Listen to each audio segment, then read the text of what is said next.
everybody, and welcome back to another Sims 4 build video.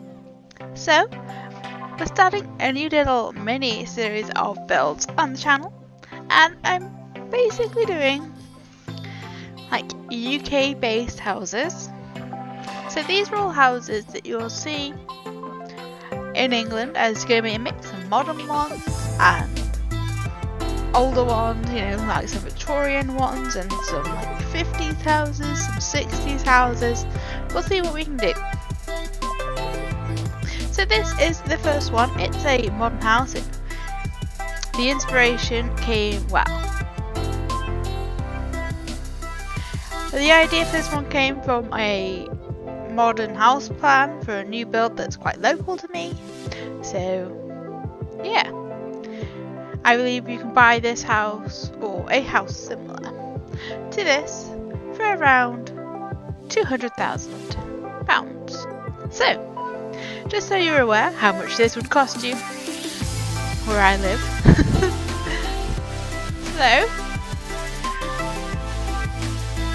I like how it's ended up. It is like, it looks like a house. A lot of the houses in The Sims, because it is very American based, a lot of the building materials are American based, but the houses end up looking quite American, even without trying.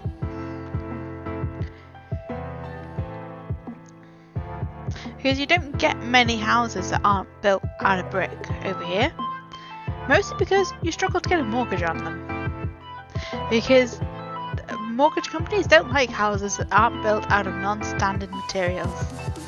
So yeah, just so you're aware, that is why a lot of houses over here are brick. Because like timber frame houses and stuff like that count as non-standard construction, and so you struggle to get a mortgage on it, and you tend to have to buy with cash. So you'd have to have a lot of money to be able to afford one of them. They do end up being cheaper. Like there's a few local houses to me which are built out of concrete slabs, and that also counts as non-standard construction, but they are like 60,000 or something like that, because if you want to be able to sell them with a mortgage, you have to actually brick face them. Just yeah, some interesting little tidbits in the world of adulthood in the UK with buying a house. Things you have to watch out for. But yeah, so this is based on like a plan. It technically had a garage, but since we don't have cars or anything or garages, I didn't see the point of putting one in. I just used it as like more of a kids room, like a playroom for the kids, bit of a crafty room, you know. I really like how this one ends up. It has a nice garden. No, I think it looks like a house, and I like that. So if any of you lot are from England, you know, give this video a comment down below, and like, have you experienced these problems, and like, if you buy a house or not? And if you didn't know, are you now aware that why you don't really see houses like that over here? It's just one of those weird things. Hopefully I have informed you a little bit today, but there we go. But yeah, so this house has a nice sized garden. I really like the garden on it, though you don't really get this with new houses in the UK. They have tiny little gardens. Because when we were looking to buy a house, we viewed one, and it was really nice, and we were tempted. We were really tempted, and we were really thinking, well, should we push ourselves to buy this new house? It will have no work. You know, it's guaranteed for 10 years with building guarantees and stuff like that, but it was just a little bit too expensive, and the garden was tiny. And it backed right onto some railway tracks, so it had this weird like stepped garden because the tracks were at the end of the garden, literally. So, and it was like 150,000 for this little 3-bed house. It was very sweet. I did like it. And it would have been a good investment for the long term, because like with this house we've had to do the bathroom and everything, but this house has more space. Even if it's only a 2-bed house, it actually has more space than that 3-bed house that we looked at. So there's little bits and pieces, you know, you've got to always weigh up your options when you're looking at houses. Don't get yourself stuck into a rut, because we were originally looking for a 3-bed house. But we ended up going for a 2-bed because it felt right to us when we actually looked into the house and everything. Anyway, back to the build. So we have finished doing all the building and we've painted it all. It's all very neutral. And you know, the colour comes from like the furniture and little hints and stuff. Like, I was trying to find a nice purple wallpaper that matched the chairs, but there isn't actually one, which is a little bit disappointing. But those curtains match nicely. I really like having the mirror there because it makes the room feel a whole lot bigger, which I thought was quite nice. And I wish there was a bit more of a purpley one of them, but we just go for that in the end. I always end up picking the massive ones first. I mean, what use do those massive ones have? Where can you put them? Logically, where can you actually put those big ones? Is it even too big for like massive walls? Like the biggest wall, I'm pretty sure. So they must have to be like a 2-story painting. And that's just crazy. Because I don't know when I'd really have a use for them, those massive paintings, you know? Oh yeah, I built this one with money and an actual wall. Same on the lot. So it did mean that a lot of the items that I would usually use are locked. But that's okay. Kind of. I did find it a little bit hard at first, like, because a lot of the clutter items and stuff that I tend to use are like not there. So yeah, I didn't quite know what to do in some respects. I haven't used these sofas for a while, but I do quite like them.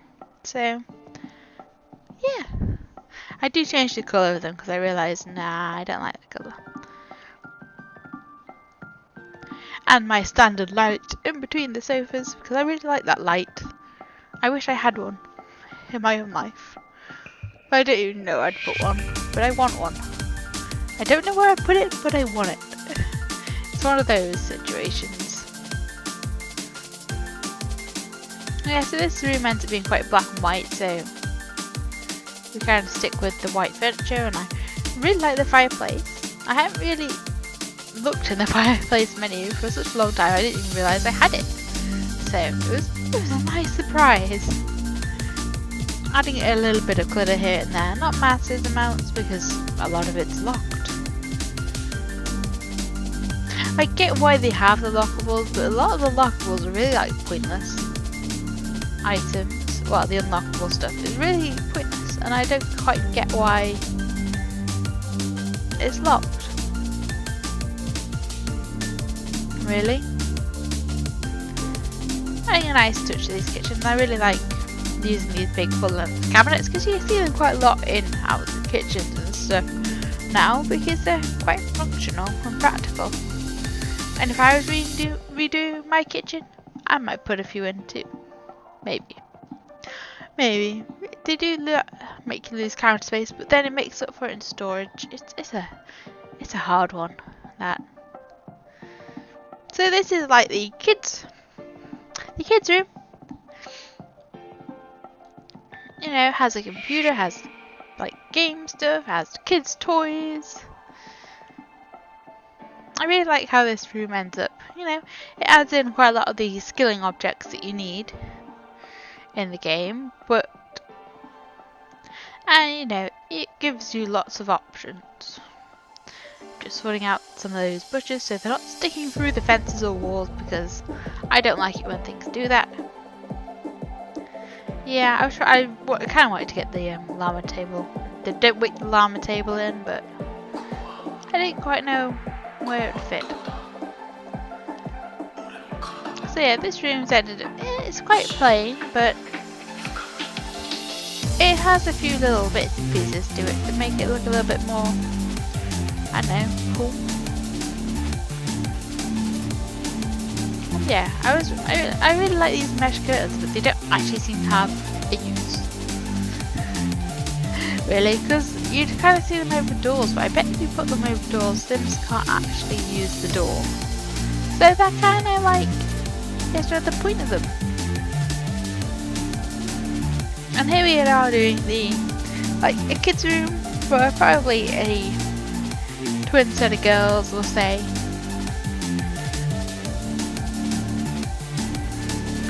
Because at the minute my Sims games just give me girls, so actually that's a lie, but I don't know, that episode will not have come out yet, but we actually get a boy in our Sims 2 Legacy. The first male out of what, the four, yeah, there's the 4 girls in the first generation, and then we had 2 girls already in the second. So out of 6 kids, well, 7 kids, we end up with 1 boy. And actually it's even worse than that, because it ends up being 8 kids so far. Over all the recording I've done, there's 8 kids, and we've only had 1 boy out of all of that. It's quite amazing. It always used to be quite fair, but it works out for me because I am trying to do it, so we always have a girl take over. But it is like, what is this? Why are we not getting any boys? I thought there was a mechanic in the game that made it kind of like distributed, so the game itself must be generating all these boys and then compensating with my legacy. But there we go. Yeah, so things to look forward to with The Sims 2 Let's Play. I know it hasn't been on the channel for like a while, but it does take me a lot of effort to actually want to play it. But I've done a nice session of recording it, and there'll be a couple of episodes of that coming out soon within our daily schedule. I am trying to make a nice schedule again on videos. It'll probably be, because we've got Stardew Valley, we've got City Skylines, we've got Sims 2, and I'm trying to fit in some more Sims builds at the minute. But I'm wondering if there's any games you would like me to play. I'm kind of tempted to start a Don't Starve Let's Play. Maybe. Mostly because it's a game I quite enjoy playing. And I always think that, and it's one of those series that could last for a while, or like 3 episodes because you die. I tend to last till winter on Don't Starve, but winter tends to be what gets me, and it's not because of food. It's everything else that comes along with winter. So I'd be tempted to do a Don't Starve Let's Play. What other games would I be kind of tempted to do at the minute?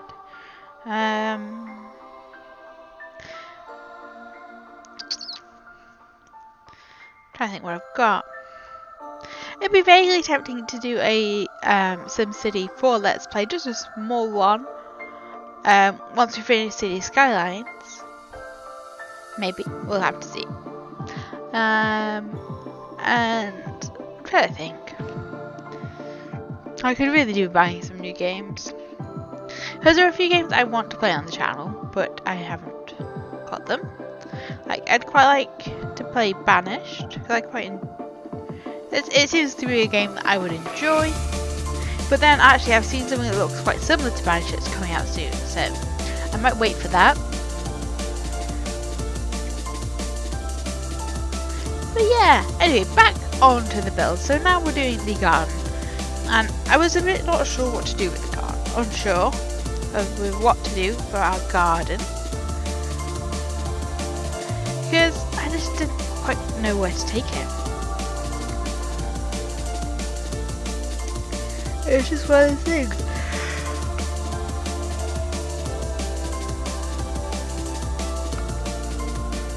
where I was like, okay, let's start doing this, and then I didn't like it, and then we did something else, and I didn't like that either.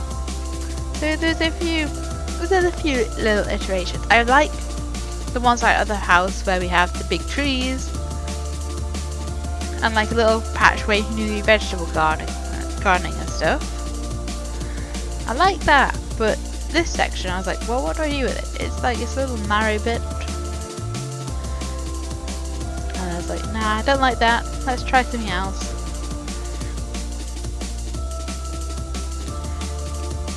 So that's what we did, and we got a few differently coloured flowers in. I wish they had just more plants. There's been quite a lot of opportunity for plant adding, but they just haven't seemed to have done it. I mean, I have 2 expansion packs. Well, yeah, I have 2 of the 3 expansion packs. And none of them have added plants. The only thing that added plants for me has, oh no, there's the occasional one, but they're for the buildings, I suppose. Or stuff that climbs up buildings. And stuff for your like pond and stuff, but actual plants, there has been none added. Apart from like, because I have the camping pack, there's stuff in that. And I think there was stuff in another stuff pack. But apart from that, I don't think there's been much added. Anyway, we're now into the screenshots for this one. So I hope you have enjoyed listening to me ramble on about anything and whatever comes to my mind. Yeah, so if you have, like this video and subscribe if you want to see more. You know what's coming up soon, so yeah, I will see you next time. Bye bye!